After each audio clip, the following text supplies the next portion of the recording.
Good evening, everybody. I hope you don't mind the crickets on my background. I've decided to resume the revisions of the material which is placed in the curriculum of the international A levels of the English language, international A levels Edexcel specification. Thank you everyone who has already left some feedback via email or in the comments.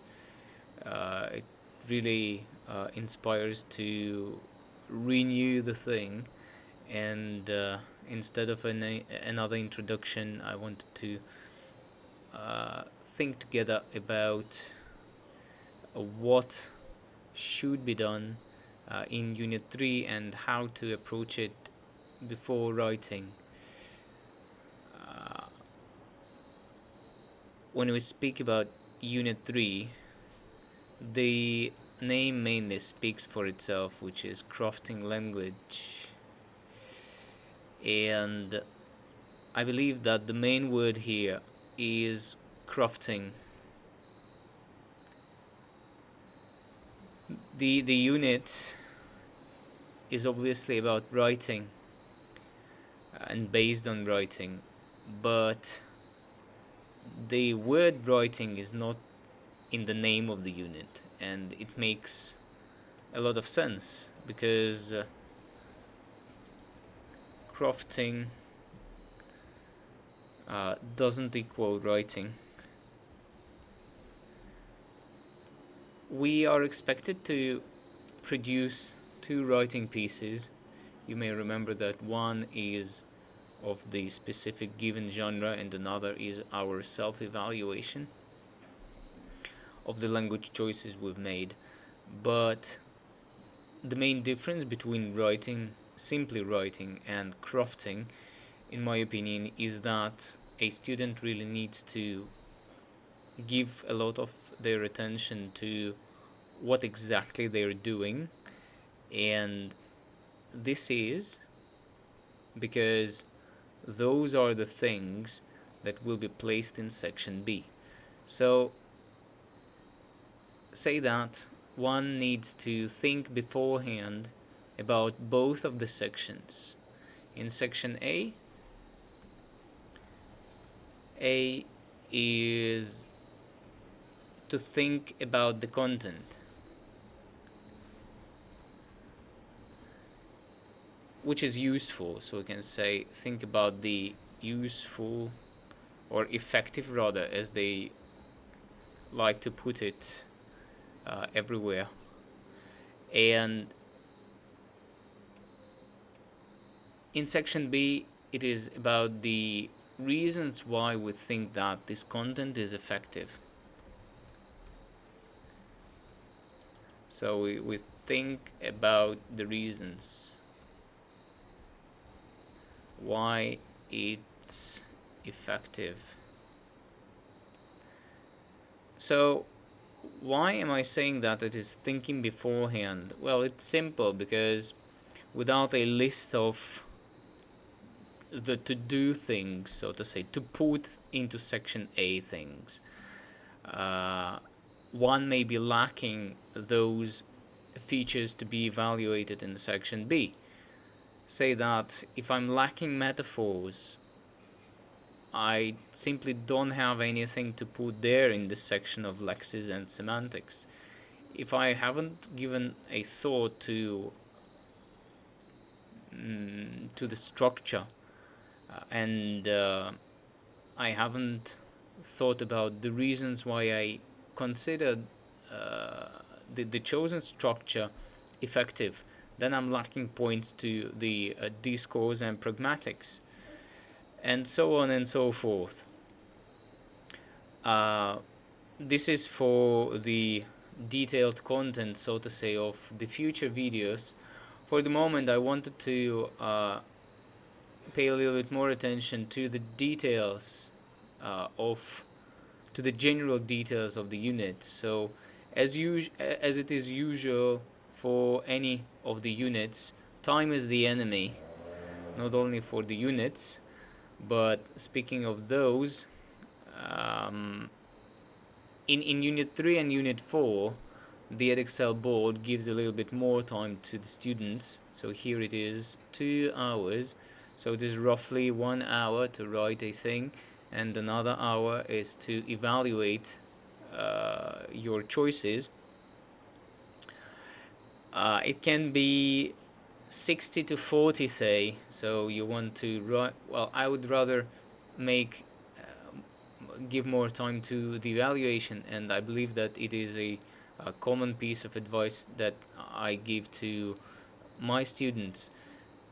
You want to spend more time evaluating rather than thinking what I'm writing in section A.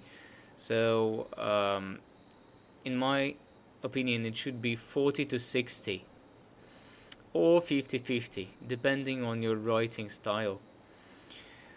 And we've already said that it is crafting the language, and 2 hours, and there are 2 sections: the genre and the evaluation. By the way, another reason why we can say that crafting is the word which is used here is definitely because we are using the given material.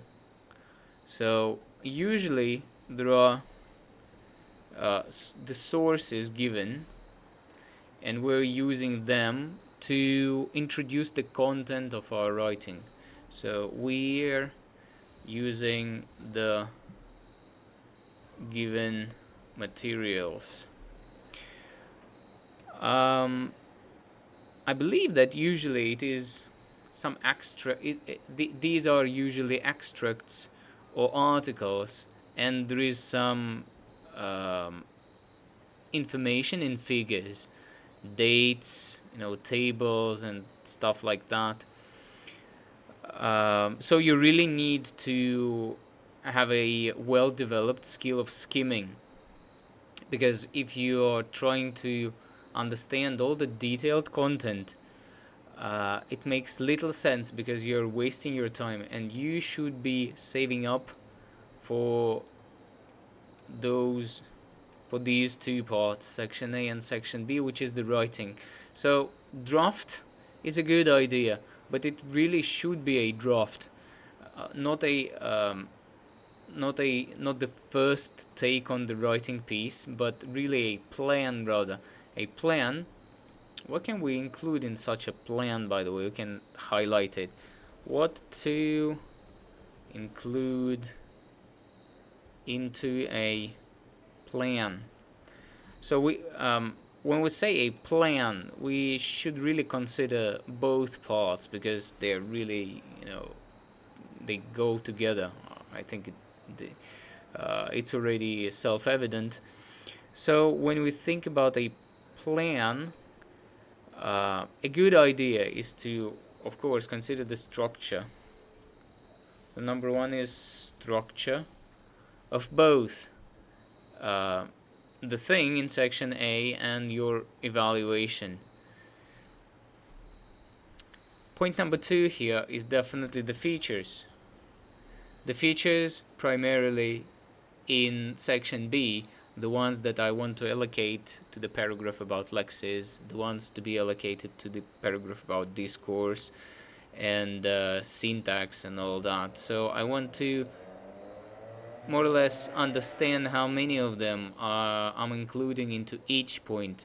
2 to lexes and 3 to discourse and all that. So roughly the content which the content which is the features that I'm evaluating in particular. Structure, the features, and of course the timing is always necessary to keep track on.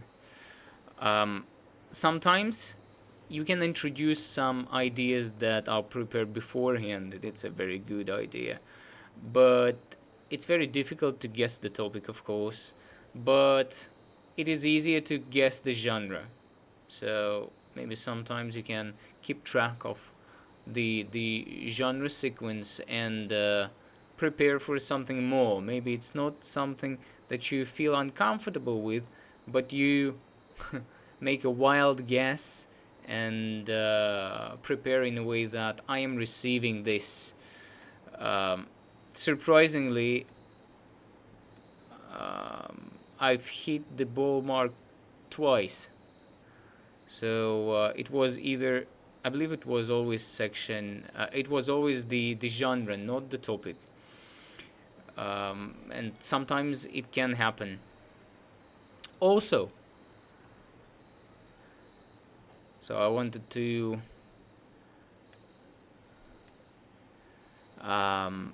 pay attention to the table. So you can see here, it is section A as it is given in the past paper.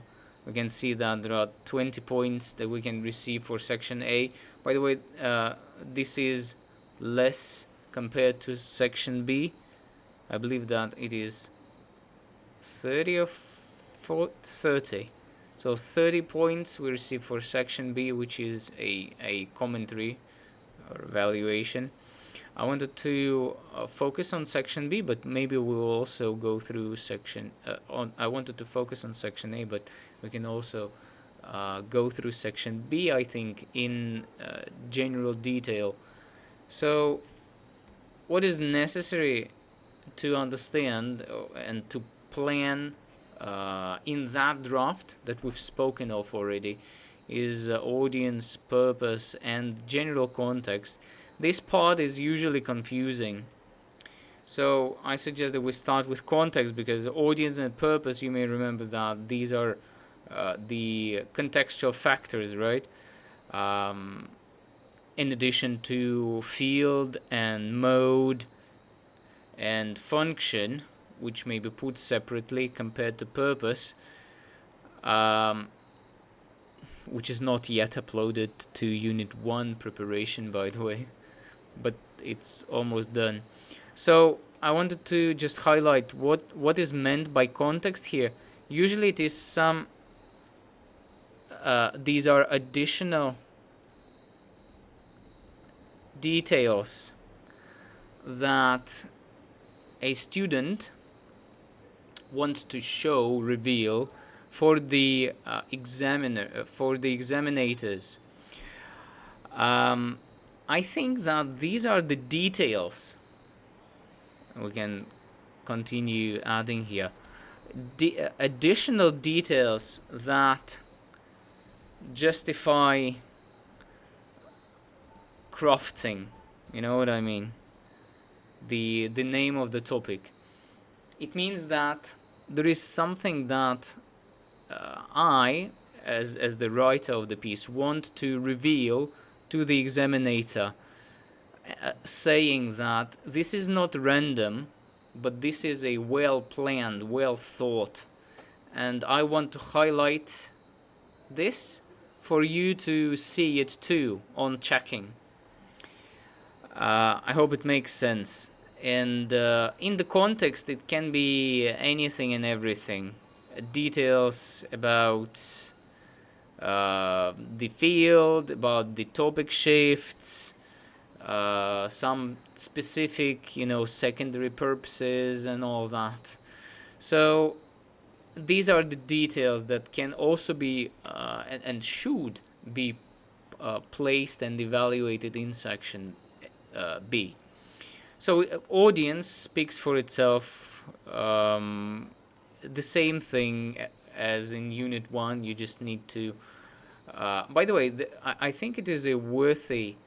it could be a worthy video to shoot on a comparison between Unit 1 and Unit 3, because we do deal with contextual factors.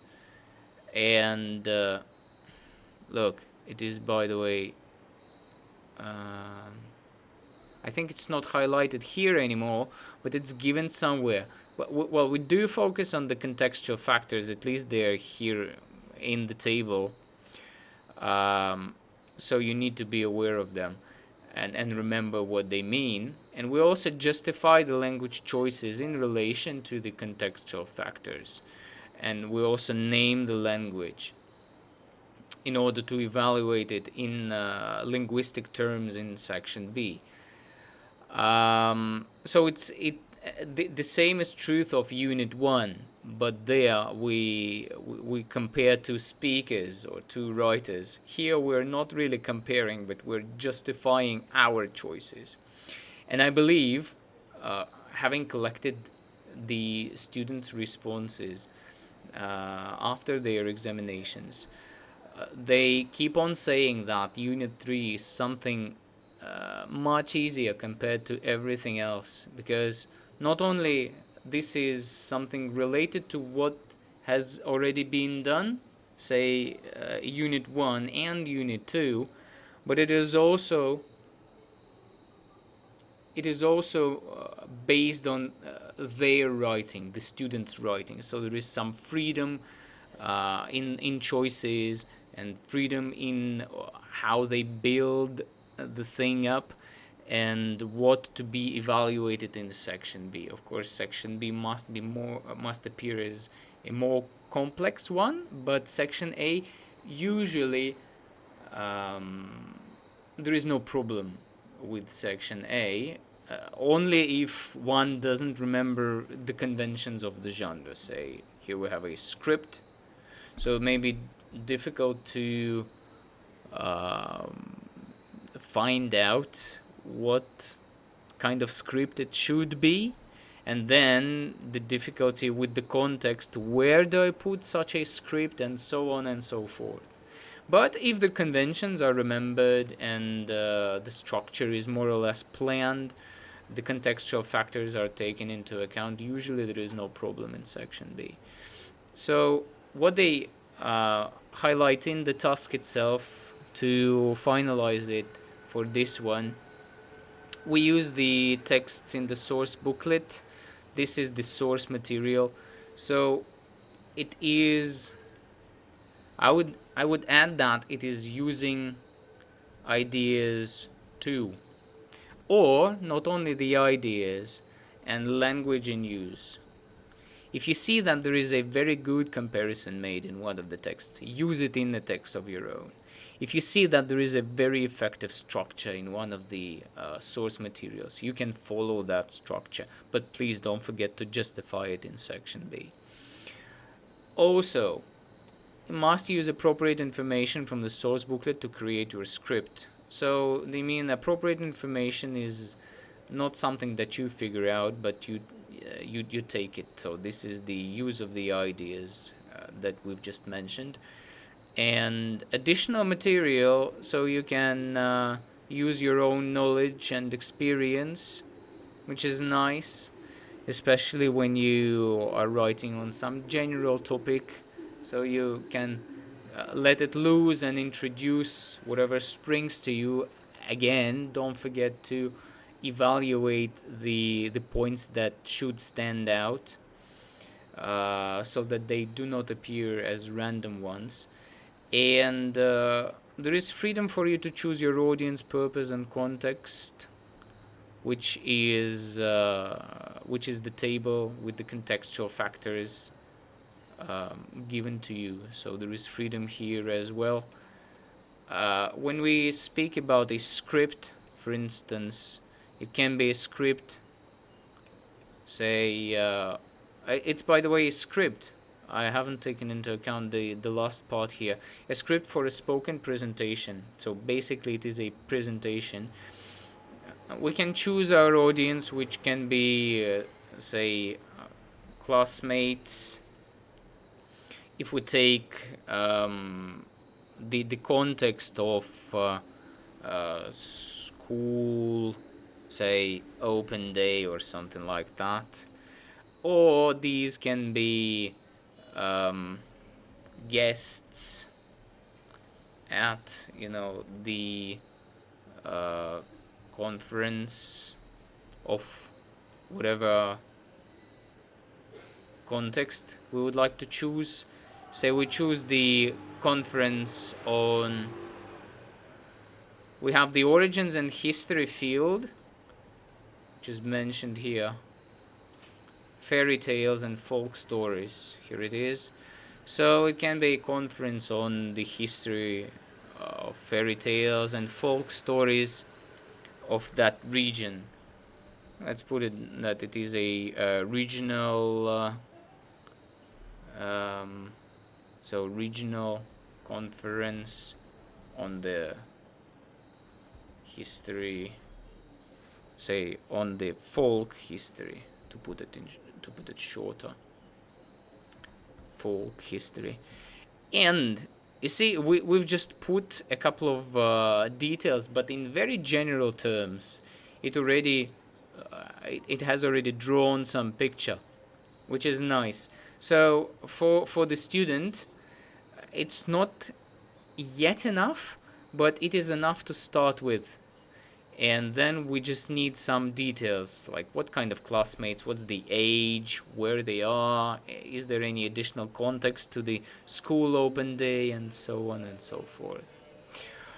I think we can call it for this one. I hope you found it useful. Oh no, by the way, not yet.